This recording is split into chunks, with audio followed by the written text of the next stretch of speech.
오늘 하나님께서 우리에게 주시는 말씀은 시편 39편 1절에서 7절까지의 말씀입니다. 내가 말하기를 나의 행위를 조심하여 내 혀로 범죄하지 아니하리니 악인이 내 앞에 있을 때에 내가 내 입에 재갈을 먹이리라 하였도다. 내가 잠잠하여 선한 말도 하지 아니하니 나의 근심이 더 심하도다.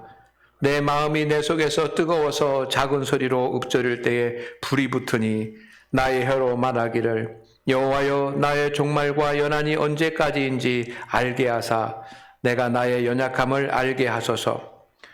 주께서 나의 날을 한 뼘 길이만큼 되게 하심에 나의 일생이 주 앞에는 없는 것 같사오니 사람은 그가 든든히 서 있는 때에도 진실로 모두가 허사뿐이니이다. 셀라. 진실로 각 사람은 그림자같이 다니고 헛된 일로 소란하며 재물을 쌓으나 누가 거둘는지 알지 못하나이다. 주여 이제 내가 무엇을 바라리요 나의 소망은 주께 있나이다. 아멘. 다윗의 시편은 탄식시들이 많습니다. 그래서 다윗의 시편을 읽으면 마음 가운데 먹먹함과 또 슬픔이 찾아올 때가 많습니다. 근데 오늘 이 본문 말씀은 다윗의 어떤 시편보다 더 슬픕니다. 힘들고 고통스러운 다윗의 모습이 잘 그려져 있습니다. 다윗 왕은 세상 사람들이 볼 때 누구나 잘 사는 사람이었습니다. 그러나 다윗 스스로 자신을 생각해 보면 잘 사는 것이 아니라 정말 말할 수 없는 슬픔, 또 복합적인 그런 어려움에 빠져 있을 때가 많았습니다. 본인은 그렇게 힘든데 사람들은 다윗은 잘 사는 사람, 행복한 사람 이렇게 하니까 다윗은 누구에게도 위로받지도 못하고 더 힘들고 더 슬펐습니다. 여러분도 비슷한 경험을 할 때가 있습니다. 저는 한 주간 설교를 준비하면서 우리 교회 한 성도님 때문에 마음이 굉장히 슬펐습니다. 굉장히 힘들고 어려운 그런 일을 당하셨고 그것을 이겨내고 계시는 중입니다. 그러니까 그것을 지켜보는 이 목회자의 마음도 같이 안타깝고 너무 슬펐습니다.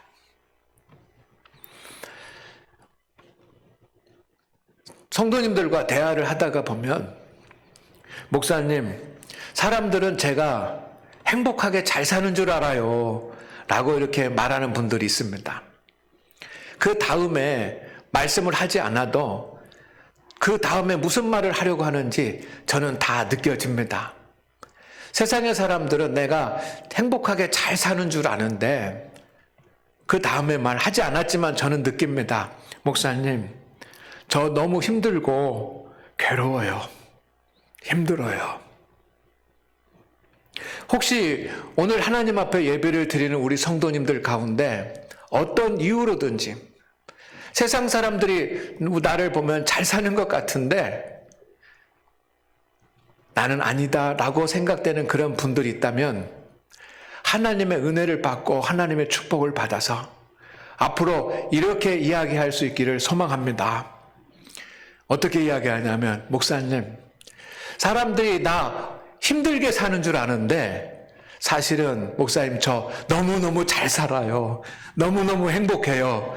이렇게 말할 수 있도록 삶이 바뀌어지기를 주의 이름으로 축복합니다. 사람이 너무너무 슬프고 너무너무 힘들면 말할 힘도 없어집니다. 너무 힘들면 말도 하기 싫습니다. 우리 같이 따라해 보겠습니다. 너무 힘들면 말도 하기 싫습니다. 이런 경험 있으시죠?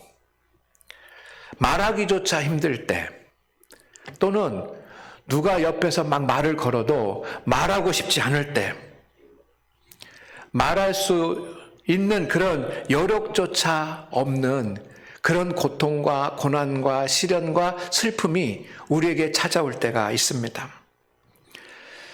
다윗 왕은 말을 하지 않기로 작정을 했습니다. 사람들을 만나도, 누구를 만나도, 악한 사람들을 만나도 내가 말하지 않겠다, 이렇게 결정을 했습니다. 오늘 시편에 보면 1절에 이렇게 되어 있습니다. 다 같이 읽습니다. 시작. 내가 말하기를 나의 행위를 조심하여 내 혀로 범죄하지 아니하리니 악인이 내 앞에 있을 때에 내가 내 입에 재갈을 먹이리라 하였도다. 입에 재갈을 먹인대요. 입을 꼭 닫는다는 거죠. 하고 싶어 하는 말이 있는데 말하지 않는다는 것입니다. 왜 그럴까요? 왜 다윗은 말을 하지 않으려고 그렇게 결정을 해버렸을까요? 말을 해도 소용이 없어서일 수도 있고, 말하는 것보다 가슴 속에 있는 근심과 슬픔이 더 컸기 때문입니다. 2절 말씀을 보겠습니다. 시작. 내가 잠잠하여 선한 말도 하지 아니하니 나의 근심이 더 심하도다. 선한 말을 해야 되고 변명이라도 해야 되고 진실은 이것이다라고 말하고 나는 이것이 힘들다라고도 말해야지만 되는데, 내가 손해를 보고 내가 때로는 오해를 받고 있다고 할지라도 내 마음 가운데 있는 슬픔과 근심과 고통이 더 크니까 말하면 안 되겠다, 말할 필요도 없다, 대꾸할 필요도 없다, 그런 마음에 나는 입에 재갈을 먹이리라, 말하지 않겠다라고 그렇게 결정을 했습니다. 그런데 그것만이 아닙니다. 성경을 읽어보면 다윗이 얼마나 힘든 곤고함 가운데 빠져 있는지 알 수 있습니다. 다윗은 마음속에 불이 일어나는 것을 느꼈습니다. 백두산 화산만 위험한 것이 아니라 성도 여러분, 우리 마음속에서 일어나는 뜨거운 분노의 불길, 이 화가 나는 이 화의 불길이 더 위험한 것일 수 있습니다. 하나님 앞에 엎드렸는데 다윗은 이 가슴 속에서 막 화가 치밀어 올라가지고 뜨거운 열기가 치솟아 올라옵니다. 그래서 3절에 보면 이렇게 되어 있습니다. 내 마음이 내 속에서 뜨거워서, 내 마음이 내 속에서 뜨거워서. 여러분, 이런 경험을 해보셨을 것입니다. 그런데 이 마음속에 있는 분노와 화만 뜨거워서 막 치솟아 오르는 것이 아니라 두 번째 증상이 나타납니다. 그것은 우울증의 증상입니다. 4절 말씀에 이렇게 되어 있습니다. 나의 종말과 연한이 언제까지인지 알게 하사 나의 연약함을 알게 하소서. 이것은 정말 침착하고 아주 신중한 그런 기도가 아닙니다. 나의 종말, 내 인생이 어떻게 될지, 내가 언제 죽을지 하나님 그거 알려주세요, 그런 말입니다. 우리는 다윗의 심정과 같은 성경의 인물을 한 사람 알고 있습니다. 누구냐면 엘리야입니다. 엘리야가 로뎀나무 아래 엎드려가지고 하나님, 내가 죽는 것이 낫겠습니다, 죽는 것이 낫겠습니다. 그 고백이나 지금 다윗의 고백이나 마찬가지인 거예요. 사는 것이 의미가 없게 느껴집니다. 다윗은 그렇게 말도 하기 싫고 마음에 우울증도 생기고 분노도 일어납니다. 그런데 그것으로 끝난 것이 아니라 믿음이 있는 이 다윗 왕이 믿음도 연약해집니다. 그렇게 여호와는 나의 목자시여 쉴 만한 물가로 인도하시는도다, 그렇게 고백했던 다윗 왕이 뭐라고 얘기하냐면 5절 말씀에 이렇게 되어 있습니다. 같이 읽어볼까요? 시작. 주께서 나의 날을 한 뼘 길이만큼 되게 하심에. 여러분, 다윗이 하나님께서 내게 주신 것은 한 뼘밖에 안 된다라고 말하는 겁니다. 한 뼘밖에 안 돼요. 이거 하나님을 원망하는 것 아닙니까?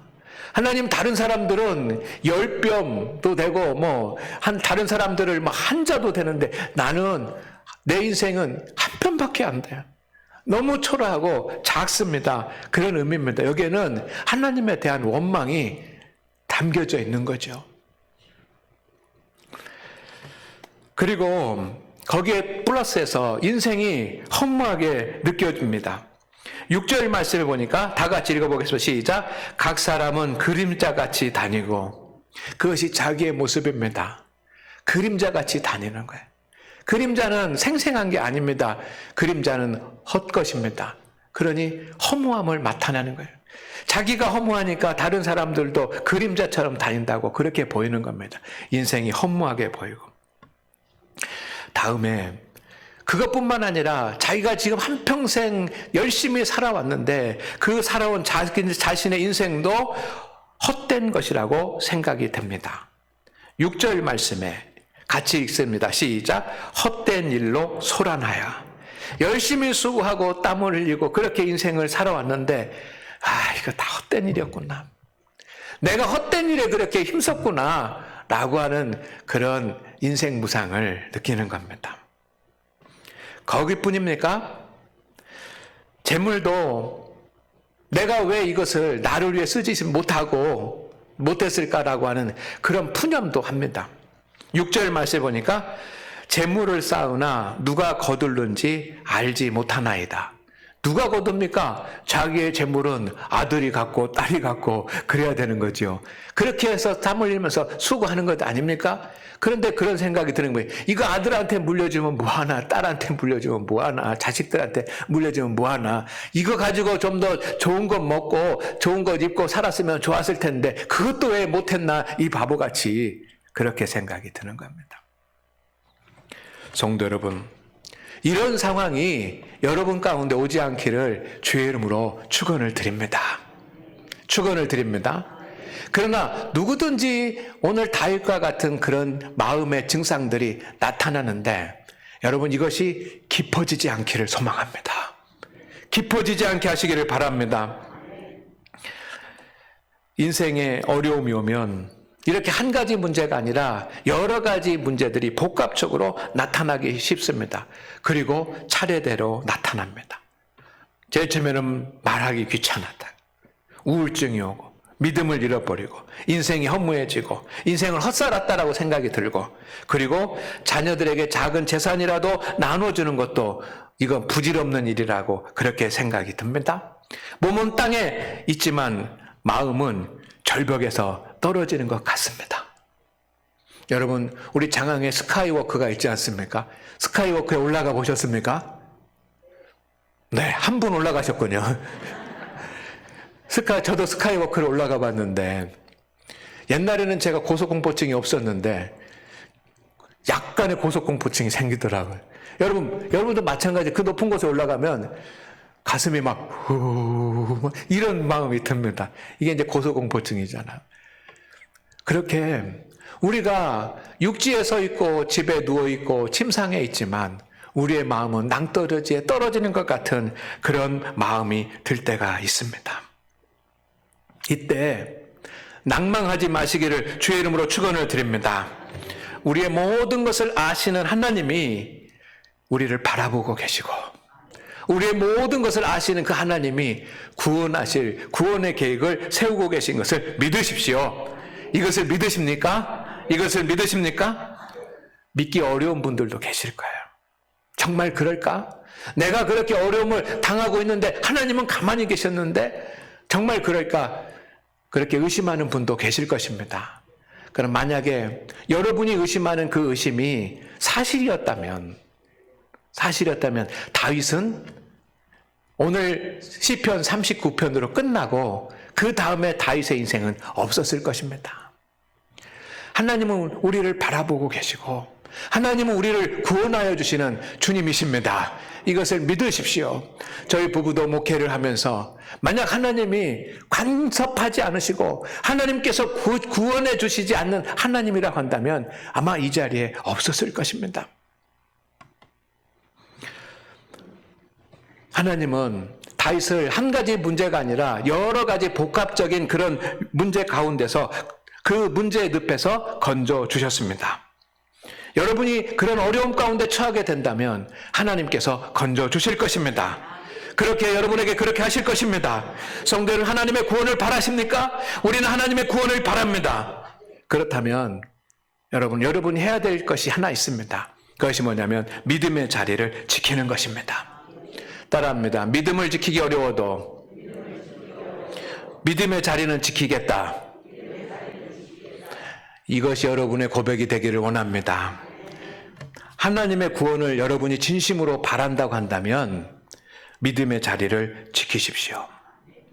다윗은 믿음이 흔들렸습니다. 그러나 믿음의 자리는 지켰습니다. 다윗은 성전에 머물렀습니다.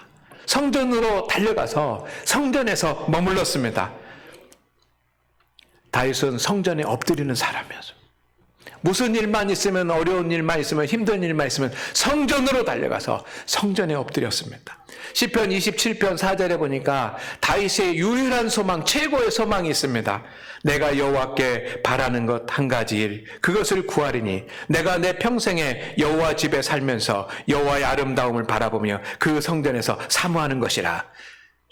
다윗이 하나님 앞에 한 가지만 기도하라고 한다면 기도하는 것, 그것이 뭐냐? 하나님의 성전에 가서 하나님의 영광을 바라보고 하나님을 사모하며 사는 것. 이것이 다윗의 한 가지 기도의 제목 되라 하면 그 최고의 기도 제목이니 다윗은 성전을 찾는 사람이야. 여러분이 슬프고 어려울 때 주님을 찾으시기를 바랍니다. 주님을 찾기 위해서 주님의 교회로 오시기를 바랍니다. 다윗은 마음의 슬픔과 고난이 있을 때 그는 습관적으로 성전을 찾았습니다. 그리고 그가 기도하던 자리, 그가 하나님의 말씀을 묵상하던 그 자리에 엎드렸습니다.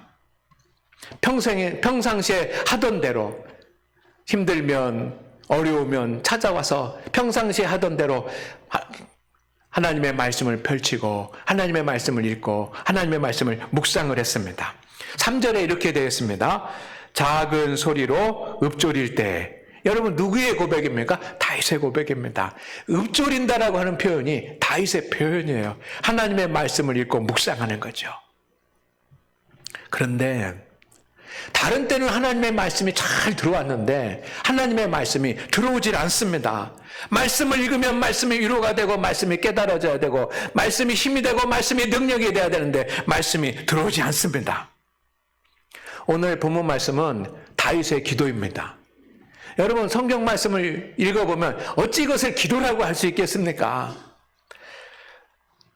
원망과 탄식으로 가득 차 있지 않습니까? 이것이 어떻게 기도입니까?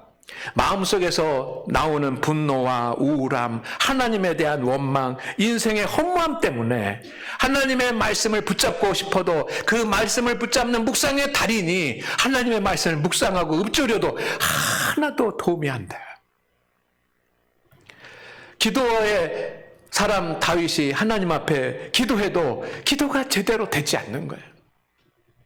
그러나 분명한 것 한 가지는 뭐냐면 마음은 슬프고 고난 가운데 있고 너무 어려워서 성전에 찾아와서 그렇게 기도하고 말씀을 묵상해도 기도도 안 되고 말씀 묵상도 안 됐지만 그가 유일하게 한 것 한 가지가 있는데 그것은 뭐냐면 그 자리를 떠나지 않고 그 자리를 지킨 것입니다.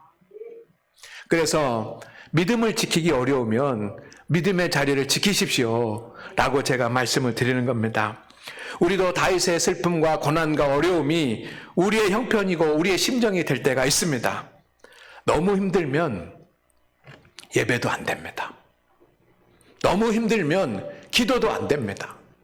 너무 힘들면 말씀 묵상도 되지 않습니다.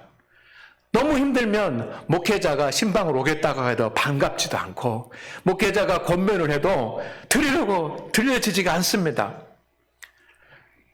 말씀 묵상을 해보려고 하고 기도를 하려고 애써보지만 싫어집니다. 이거 소용없다라는 생각이 듭니다. 이런 현상은 자연스러운 현상입니다. 자연스러운 현상. 그런데 여러분 분명한 것은 뭐냐면 사탄이 그 자연스러운 현상을 이용한다는 것입니다. 그 마음을 사탄은 이용해서 하나님으로부터 멀어지게 만들고 믿음이 없는 그리스도인으로 만들고 하나님의 도움을 받지 못하는 사람으로 만들어버립니다. 그러니 여러분 정말 어렵고 힘들 때 예배가 되지 않고 기도가 되지 않고 말씀 묵상이 되지 않는다고 할지라도 믿음의 사람은 그 자리를 지켜야지만 됩니다. 구원하시는 주님이 임하는 자리가 여러분들이 무릎 꿇는 그 자리이기 때문입니다. 그 경건의 자리에서 여러분 남아있는 작은 믿음으로 그 자리를 지키십시오. 믿음의 자리를 지킬 때 하나님께서 바라보시고 믿음의 자리를 지키고 있을 때 하나님께서 건지시는 줄로 믿습니다. 정말 나를 의지하는구나. 정말 나의 도움을 필요로 하는구나. 주님이 그렇게 보시고 우리를 도우실 줄로 믿습니다. 믿음의 성도 여러분, 믿음의 자리를 지키고 서서 주님께 구원을 요청하십시오. 먼저 기도로 주님께 다 아뢰십시오. 주님 앞에 나와서 주님 앞에 기도로 아뢰십시오. 다윗 왕은 지금 기도라고 할 수 없는 만큼 자신의 심정을 하나님께 기도로 아뢰고 있습니다.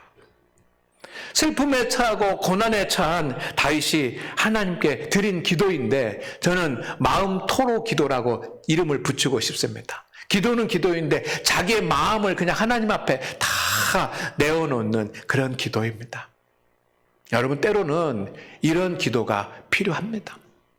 마음의 상처를 받고 그리고 마음 심적으로 그 치유를 받아야 되는 사람들이 상담센터나 이런 데 찾아가면 하는 그런 치유 방법 중에 하나가 뭐냐면 마음속에 있는 거 다 얘기하세요. 아버지에게 얘기하고 싶은 거, 어머니에게 얘기하고 싶은 거, 또 뭐 남편에게 얘기하고 싶은 거, 아내에게 얘기하고 싶은 거 다 하세요. 속에 있는 것을 다 말하도록 합니다. 아마 성경에서 그런 것이 기원됐는데 다윗은 심리학을 배우진 않았지만 벌써 하나님 앞에 다 토로하고 있습니다. 여러분의 마음속에 있는 모든 것을 하나님께 말씀드리기를 바랍니다. 가까운 곳에 있는 사람들, 가까운 사람들, 친지들, 이웃들에게도 하지 못하는 여러분의 감정과 형편을 하나님 앞에 그대로 솔직하게 말씀을 드리기를 바랍니다. 마음의 시름까지도 하나님께서 들을 수 있도록 하시기를 바랍니다. 어쩌면 익숙하지 못하기 때문에 하지 못할 수도 있어요. 그러나 하나님은 그것을 보십니다. 왜? 그것이 주님, 내가 주님을 의지합니다 라고 하는 그런 믿음의 신호이기 때문에 하나님은 그 신호를 기다리십니다. 하나님 앞에 필요한 것은 유창한 기도가 아니라 내가 주님의 도움이 필요해요 라고 주님 앞에 신호를 보내는 것입니다. 그런데 우리가 주님 앞에 나와 그렇게 기도하지 않는다고 한다면 우리는 어떻게 하나님의 도우심을 받을 수 있겠습니까? 그리고 성도 여러분, 오직 하나님께만 소망을 두시기를 주의 이름으로 축원을 드립니다. 다윗은 이 인생의 복합적인 위기로 오는 여러 가지 마음의 힘듦들을 빠져나가야지만 되는데 그 빠져나갈 비상구를 오직 하나만 선택했습니다. 다른 비상구는 바라보지 않았습니다. 아마 지혜로운 사람들도 있었을 것이고 유력한 사람들도 있었을 것이고 경험이 많은 사람들도 있었을 것이고 그랬을 겁니다. 그러나 그 사람들을 비상구로 택하지 않았습니다. 7절 말씀에 주여 내가 이제 무엇을 바라려? 이 말은 하나님 나는 다른 것 바라보지 않겠습니다 라는 그런 뜻 아닙니까? 그리고 이렇게 고백합니다. 나의 소망은 주께 있나이다. 나 하나님만 바라봅니다. 저 하나님만 바라봅니다. 주님 저 하나님만 바라봅니다 라고 하는 그런 메시지입니다. 그때 주님 나 하나님만 바라봅니다 라고 하면서 주님만 바라볼 때 비상구가 열렸습니다. 주님께서 손을 내밀어 주셨고 다윗을 그곳에서 건져주셨습니다. 그래서 이스라엘의 위대한 왕으로 설 수 있도록 주님께서 축복해 주셨습니다. 우리의 유일한 비상구는 하나님이십니다. 여러분을 건지실 분은 주님뿐이십니다. 어떤 사람이 아니고 시간이 지나면 해결되는 것이 아니고 내 의지로 되는 것도 아니고 어떤 행운도 아닙니다. 하나님뿐입니다. 우리 피조물인 우리의 소망은 오직 하나님뿐이십니다. 우리의 비상구는 하나님이십니다. 하나님께서 우리의 비상구를 열어주실 것입니다. 우리 장안교회 모든 성도 여러분, 우리가 어떤 일로 어려움을 당하더라도 우리 모두 믿음의 사람입니다. 저도 여러분도 하나님을 섬기고 믿습니다. 그렇다고 한다면 주님을 바라보십시오. 그러면 주님께서 비상구를 열어주실 것입니다. 그런 은혜가 있기를 주의 이름으로 축원을 드립니다. 주의 하나님, 우리 오직 소망은 주께 있나이다라고 고백했던 다윗의 고백처럼 우리가 주님만을 바라보니 주님, 우리 인생의 비상구를 주여 열어주시옵소서. 예수님의 이름으로 기도드립니다. 아멘.